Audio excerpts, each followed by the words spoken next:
मनुष्य जहाँ बैठा है वहाँ उसका कुछ नहीं,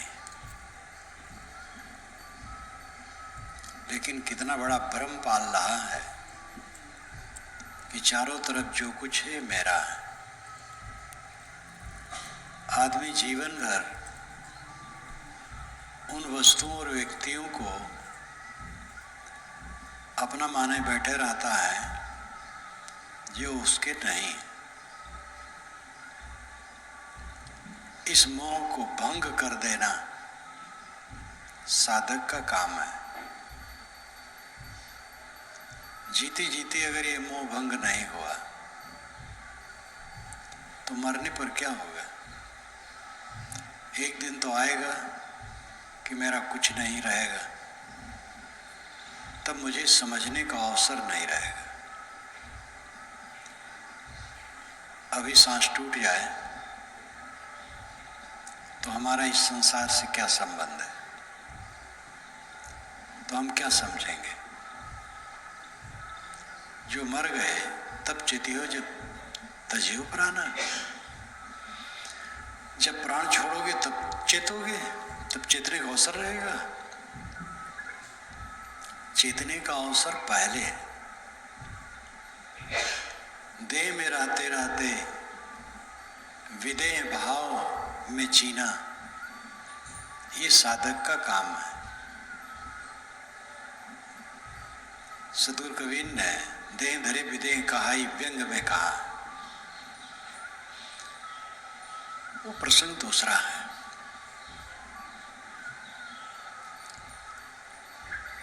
किंतु देह में रह करके विदेह भाव जिसका दृढ़ नहीं होगा उसको शांति नहीं मिलेगी। जो देह अभी है और अभी नहीं रहने वाली है, उस देह में अहंता और ममता घोर अविवेक है। ये टट्टी पेशाब का पुंज, हड्डियों की झोपड़ी, रक्त पसीना और कीचड़ से सना हुआ इस पिंड में जो अहम मम है, यही भवबंधन है। इसको केवल साधन वस्तु समझो और इसको थोड़ा जल पानी देते हुए इससे अपना काम करो।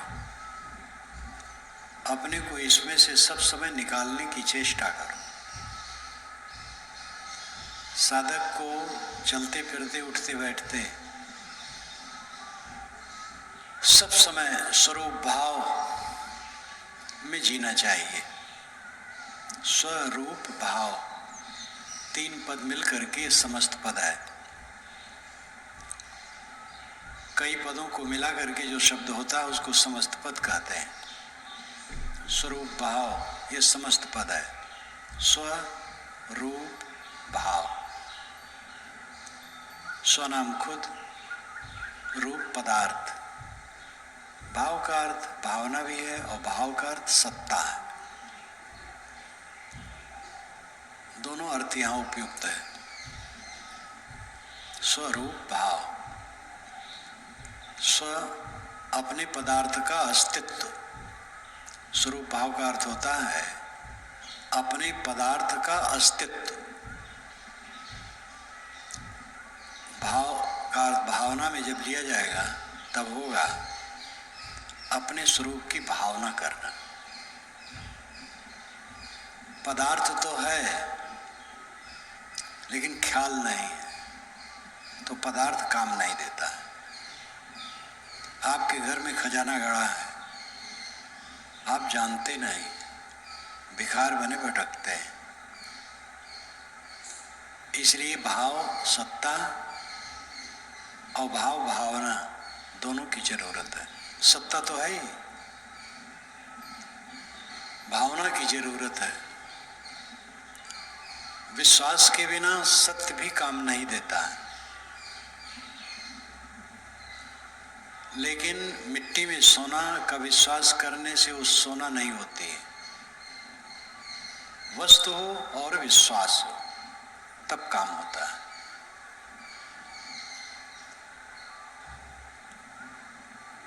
स्वरूप भाव, स्व खुद, रूप पदार्थ, भाव सत्ता, खुद पदार्थ की सत्ता। मेरा मकान है, मेरी जमीन है, मेरे बच्चे हैं, मेरे शिष्य हैं, मेरा प्रचार प्रसार है, मेरा बहुत नाम है, सब धोखा है। ये सब क्षणिक रंग रोगन है, कुछ नहीं। मेरा पदार्थ तो मैं हूं। मेरा पदार्थ मेरे अलावा और कुछ नहीं है। आत्मा ही अपना पदार्थ है, स्वसत्ता ही अपना पदार्थ है। एवं तत्वाभ्यासान नास्मनामे नामिति परशेषम अविपर्जयाद विशुद्धम केवल मुत्पत्ति ज्ञानम। इस सांकारिका में कहा गया। इसके पहले चेतन पुरुष के विषय में बताया गया, तब कहा गया एवं इस तरह तत्वाभ्यासात, तत्व के अभ्यास से, तत्व कहते हैं सत्य को। तत्व जड़ तत्व भी है, चेतन तत्व भी है। सदगुरु कबीर ने कहा है, जो चाहो निज तत्व को शब्द ही ले परख। निज तत्व, निजी सत्यता अगर चाहते हो तो शब्दों को परख लो, शब्दों में उलझो न। सभी शब्द सार्थक नहीं होते हैं, सभी शब्द सत्य के निर्देशक नहीं होते हैं, असत्य के भी निर्देशक होते हैं। ये दीर्घ दृष्टि होनी चाहिए। जो चाहो निज तत्व को शब्द ही ले परख। तो तत्व का अर्थ होता है अंतिमी सत्यता। अंतिमी सत्यता क्या है? मेरा अपना अस्तित्व। मेरे अस्तित्व के इर्द गिर्द ही मेरा का मंडल है जो झूठ है। परिधि और केंद्र, ये दोनों बातों पर ध्यान देना चाहिए। परिधि और केंद्र। कुल्हू, तेली का कुल्हू चलता है, बैल उसमें जुड़े हैं। एक ही बैल जुड़ता है, एक बैल जुड़ा है और वो चल रहा है, कभी भी केंद्र में नहीं पहुंचता है। कुल्हू केंद्र है, जीवन भर चलता है, रोज रोज चलता है और केंद्र में कभी नहीं पहुंचता है। आत्मा केंद्र है, निज तत्व केंद्र है, स्वसत्ता केंद्र है और चित्त परिधि है, मन परिधि है। जहां तक सोचते हो परिधि है। आदमी हरदम परिधि में घूमता है, केंद्र में नहीं आता है। केंद्र का ज्ञान नहीं है, सोचना छोड़ दे केंद्र में, और जब सोचेगा तब परिधि में है। एवं तत्वाभ्यासात नास्मि नामे नामिति परशेषम। एवं इस तरह तत्वाभ्यासात, तत्व के अभ्यास से, आत्मचिंतन से, निस्वरूप विवेक से, नास नामे नाहम, मैं करता नहीं हूं, मेरा भोक्तृत्व नहीं है और मेरा कुछ नहीं, ये भाव दृढ़ हो जाए। एवं तत्वाभ्यासात नास्मि नामे नामिति परिशेषम अपरिशेषम, पूरा, परिशेष नाम बचा हुआ। अपरिशेष का अर्थ होता है पूरा का पूरा, कुछ बचा नहीं, सब का सब खारिज हो गया। एवं तत्वाभ्यासान नास्मि नामे नाहमिति परिशेषम अविपर्जयात विशुद्धम। अविपर्जयात, अविपर्जय होने से यानी सीधा होने से, उल्टा नहीं। विपर्जय उल्टा, अविपर्जय सीधा। विपर्जय क्या है? मेरा ये सब है, और सीधा सही क्या है? मेरा कुछ नहीं। ये अविपर्जय अवस्था आ गई, सही अवस्था आ गई। नास्मि नामे नाहम, मैं करता नहीं हूं, मेरा भोक्तृत्व नहीं है, मेरा कर्म नहीं है, सब कुछ से अपने को छांट लिया तो अपरिशेषम, कुछ बचा नहीं। एवं तत्वाभ्यासात नास्मि नामे नित्य परिशेषम अविपर्जयात विशुद्धम, अविपर्जय होने से विशुद्ध अवस्था आ गई, खालिस चेतन रह गया, निखालिस नहीं। देहाती भाषा में कहते निखालिस दूध है, खालिस कहना चाहिए, शुद्ध दूध। अविपर्जयात विशुद्धम केवलम उत्पद्यते ज्ञानम, केवल ज्ञान का उदय होता है। केवल ज्ञान, अकेलेपन का ज्ञान, अद्वैत ज्ञान। बुद्ध भी अद्वितीय कहते हैं, वेदांती अद्वैत कहते हैं, कबीर साहब द्वैत अद्वैत दोनों कहते हैं। एक कहो तो है नहीं, दो कहो तो गारी, है जैसा रहे तैसा, कहें कबीर पिचारी। वे व्यवहार और परमार्थ दोनों की व्याख्या एक साथ एक साखी में कर देते हैं। दो व्यक्ति लड़ते लड़ते साहब के पास आए। एक ने कहा देखो साहब ये कहते हैं द्वैत है, दूसरे ने कहा देखो साहब ये कहते हैं अद्वैत है। साहब ने कहा दोनों ठीक है। दोनों कैसे ठीक होगा? एक होगा? कह नहीं, दोनों ठीक है। कहाँ कबीर विचारी। साहब कहते हैं मैं भावुकतम नहीं कहता, विचार के कहता हूँ। एक कहूँ तो है नहीं, दो कहूँ तो गारी, है जैसा रहे तैसा, कहें कबीर विचारी। अगर एक कहूँ तो है नहीं, मैं हूँ, कह रहा हूँ तो दूसरा मानता हूँ कि दूसरा है, तभी तो कह रहा हूँ। तो एक कहाँ है? नाना जीव है, बहुत से लोग हैं। जनन मरण करणानाम प्रतिनियमाद युगपत प्रवृत्तेश्च पुरुष बहुत्तम सिद्धम त्रैगुण विपर्याच्चैव। ये भी सांकारिका की एक कारिका है। कारिका उन श्लोकों को कहते हैं जो व्याख्या स्वरूप हो। सांकारिका ईश्वर कृष्ण की है, जो आज से 2000 वर्ष पूर्व की रचना है। गौड़पाद की मांडूक कारिका है, जो स्वामी शंकराचार्य की उपादान सामग्री बनी। उपनिषद सौरभ में ये चर्चा मैंने की है, अन्यत्र भी की है। कारिका व्याख्या स्वरूप श्लोक।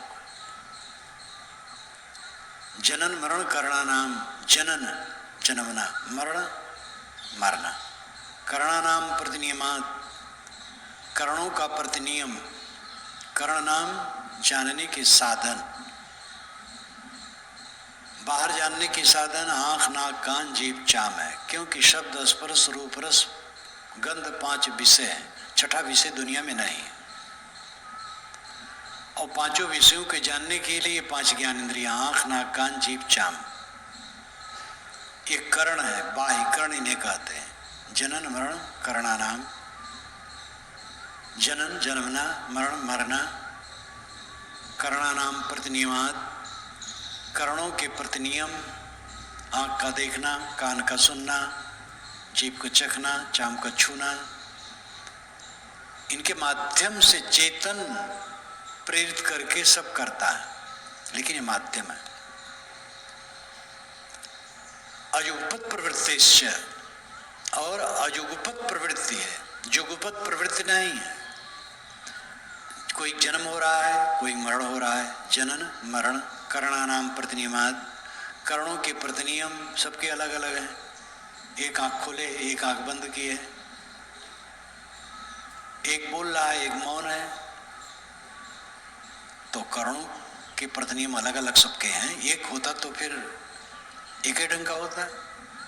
अयुगपत प्रवृत्तिश्च, प्रवृत्त अयुगपत है, युगपत नहीं है। एक कुछ कर रहा है तो एक कुछ कर रहा है। त्रैगुण विपर्याचैव, तीनों गुणों में विपर्यय है। सतरजतम, कोई रजोगुणी, कोई तमोगुणी, कोई सतोगुणी। इसलिए पुरुष बहुतम सिद्धम, पुरुष बहुत है ये सिद्ध है। पुरुष नाम जो आगे आगे ज्ञान प्रकाश करे, पुर उस पुरुष। पुरुष शब्द दो पदों से बनता है, पुर और उष। पुर नाम आगे, उष नाम जलाना।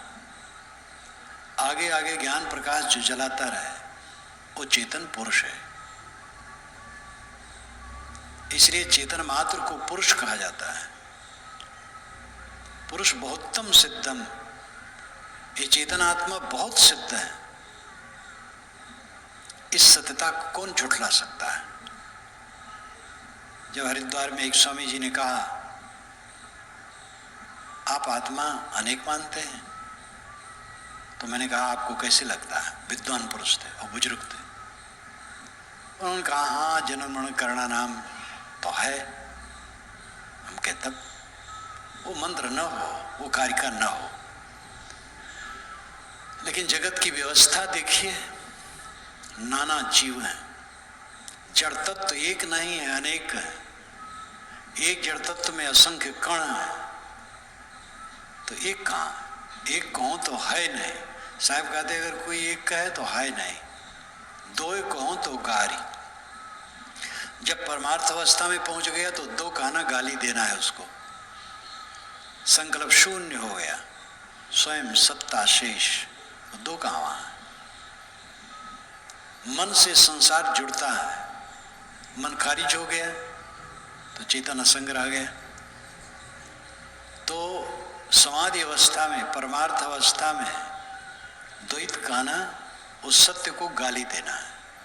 इसलिए है जैसा रहे तैसा, नानात्मक जगत है वैसा रहेगा, लेकिन स्वरूप स्थित में केवल है, अकेला है, वहां वैसा रहेगा। काहीं कबीर विचार, जिसमें द्वैत अद्वैत विशिष्टाद्वैत का चक्कर, द्वैताद्वैत शुद्धाद्वैत अचिंत भेदा भेद दर्शनों में इतनी कटाकटी है और एक दूसरे को नास्तिक कहानिक प्रपंच है। कबीर साहब को किसी को नास्तिक कहने की जरूरत नहीं पड़ती, कोई नास्तिक नहीं। तो केवलम उत्पद्यते ज्ञानम, केवल ज्ञान का उदय होता है। आप केवल हैं, अकेले हैं। मोह में मत पड़ो कि मेरा कोई है। कब तक पालोगे? कब तक अपनी आंख में धूल झोंकोगे?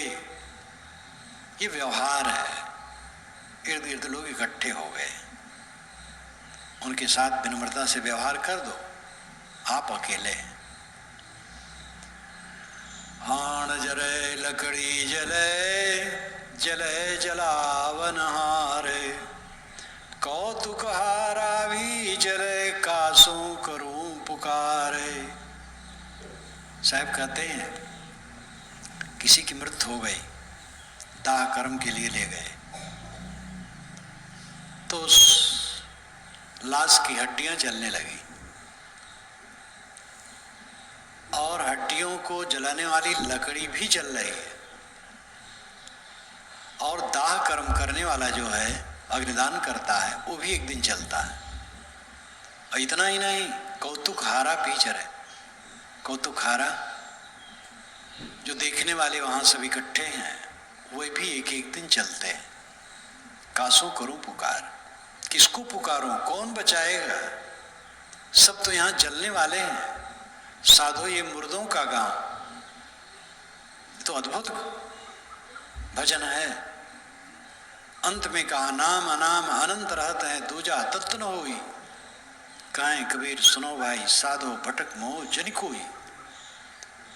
नाम और अनाम में पदार्थ रहते हैं। लाखों नाम हमने रख लिए हैं, लेकिन अभी बहुत से पदार्थ बाकी जो अनाम है, लेकिन वो सब जड़ चेतन है। दूजा तत्व न होई, कहें कबीर सुनो भाई साधो भटक मोह जन कोई, भटक के मरो मत साधो ये मुर्दों का गांव। इस स्थिति को चित्त में बसाओ, पहले ही मोह भंग करो, जिससे शांति मिले। अशांति में उलझे उलझे मर गए बड़े विद्वान, बड़े ज्ञानी, बड़े लेखक, बड़े प्रवक्ता, बड़े धनी नेता, पूंजीपति, नरक भोगते हैं, सब नरक भोगते हैं। मन के नरक में सब पड़े, अहंता ममता की आग में सब जल रहे। घर रखवाला बाहिरा, चिड़िया खाई खेत, आधा पर्दा उबरे चेत सके तो चेत। घर का रखवाला बहिरा है, चिड़िया खाई खेत। चिड़ियों ने खेत को खा लिया, फसल को खा लिया, क्योंकि घर का मालिक जो रखवाला है वो बहिरा है, सुनता नहीं, समझता नहीं। इस शरीर में रहने वाला रखवाला मन ये बहिरा हो गया है। गुरु की टेर सुनता नहीं, संतों की टेर सुनता नहीं, और चिड़िया खेत खा गई। काम क्रोध लोभ मोह आध्यात्मिक जीवन की फसल को चाट लिए। साहब कहते आधा पर्दा उभरे, जो जीवन बचा है आधा पर्दा वही उबार लो। जो बीत गया उसकी चिंता मत करो, जो अवशेष है उसमें जग जाओ। चेत सके तो चेत, अगर सावधान हो सको तो हो जाओ, फिर तो अवसर खत्म हो जाएगा। मौत विसारी बावरी, अचरज किया कौन, तन माटी में मिल गया जो माटा में लौन। ऐ पगली, क्यों मौत को भूल गई? मौत तेरे सिरहाने खड़ी है, जो अधिकारी चोर। साहब की तो युक्तियां ऐसी ऐसी हैं कि अगर दिल हो पत्थर न हो तो मत उठे। तेरे सिराने जम खड़ा, जो अधिकारी चोर। अधिकारी में चोर खड़ा रहता है, और जहां देखा कि अब काम करने लायक है, माल टाल ले गया। ऐसे तेरे सिराने मौत खड़ी है। ऐ पगली, ऐ पगले, मौत को क्यों भूल गए? अचरज किया कौन? ये आश्चर्य तेरे चित्त में किसने डाला? ये आश्चर्य की बात है, जो एकदम सामने है आदमी उसको भुलाता है, जो रहने वाला नहीं है आदमी उसको भुलाता है।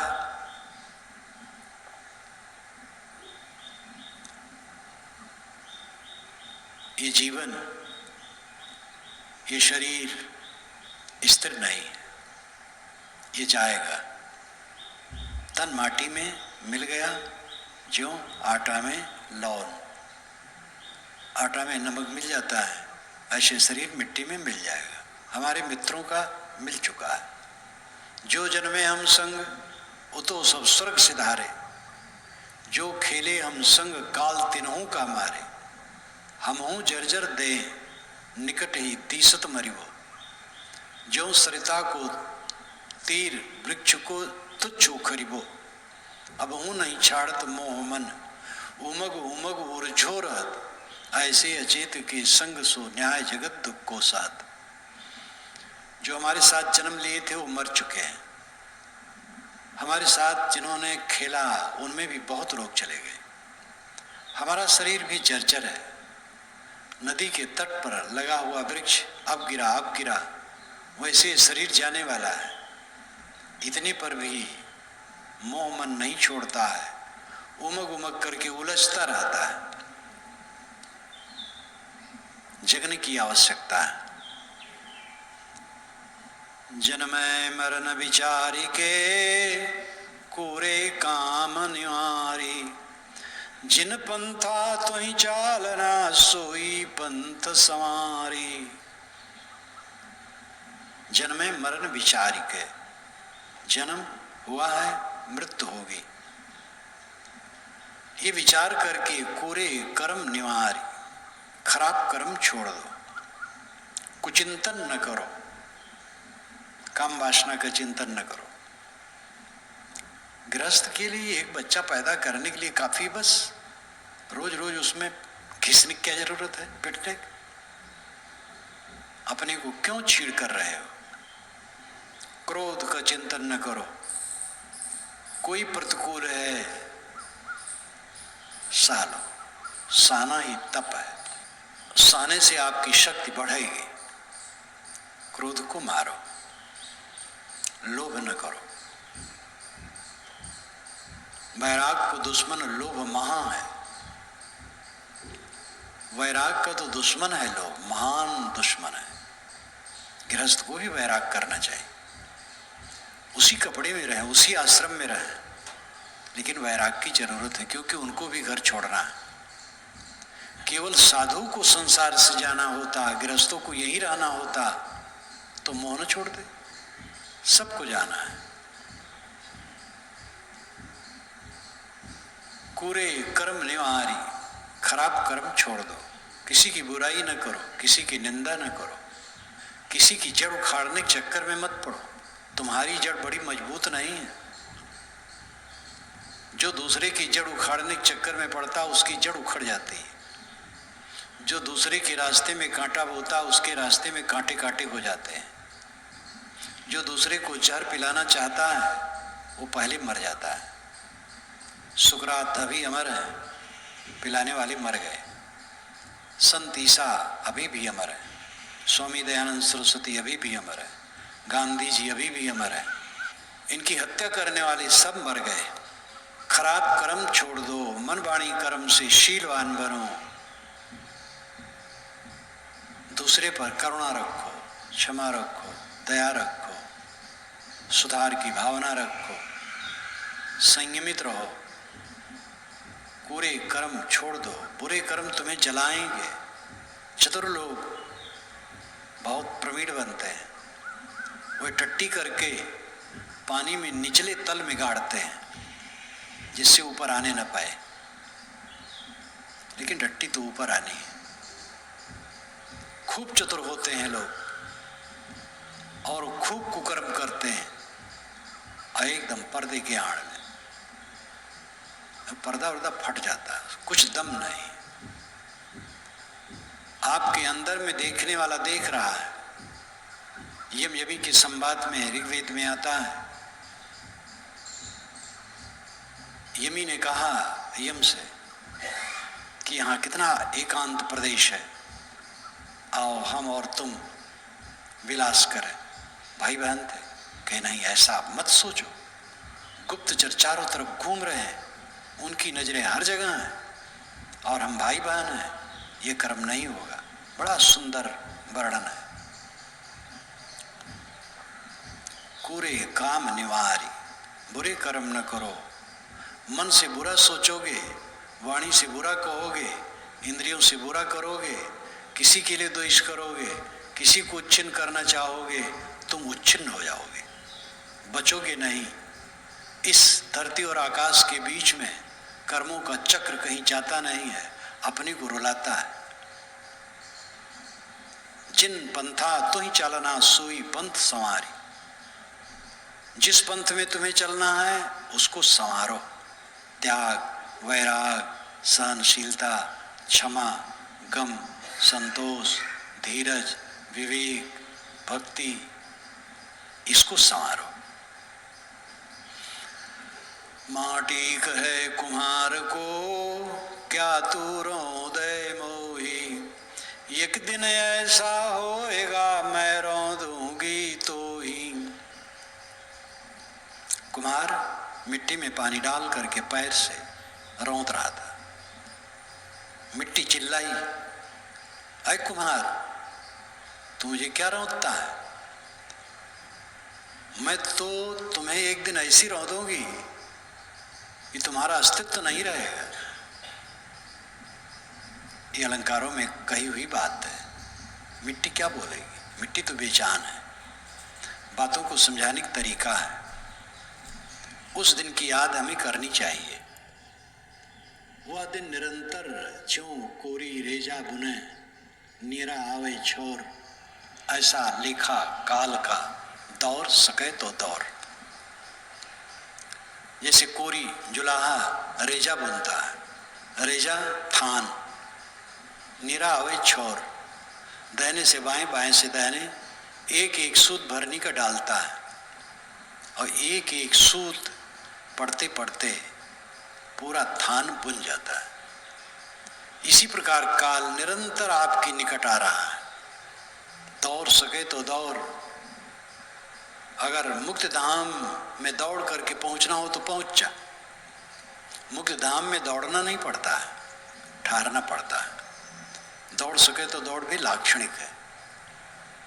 आसक्ति और मोह छोड़ करके आत्मस्थ हो जाओ। बहुत सरल रास्ता है।